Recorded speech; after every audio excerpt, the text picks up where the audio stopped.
Okay guys, Assalamualaikum dan selamat pagi. Macam biasa, hari ni hari Minggu, hari Sabtu. Air dah naik So dekat depan ni kita ada kerusi-kerusi untuk korang duduk makan-makan. Okay, makan-makan laksa, makan kuetiau goreng, ayam gunting. Okay, jadi hari ni apa menu yang kita ada? Menu hari ni kita ada roti jala, kita ada kuih ketayap, pulut panggang, punten. Punten ni masakan orang Jawa. Kita ada nasi lemak, kita ada rojak. Kita ada rojak. Air balang, air tin semua ada, air gas semua ada.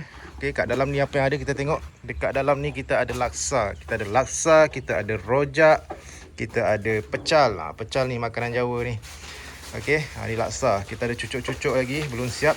Kita ada jajan-jajan, Apollo, keropok-keropok, sate-sate gantung semua ada ni, RM2 saja. Dan dekat gerai sebelah kita ni kita ada sate zinjang. Sate zinjang kita tengah set up. Kita ada sate zinjang, kita ada ayam gunting. Ayam gunting tengah set up lagi. Dan kita ada puding. Puding ni satu pieces RM1 saja. Okey. So kepada korang yang tak tahu hari Minggu ni nak bawa family korang pergi mana, datang je Pantai Bumi Hijau Sabak Bernam.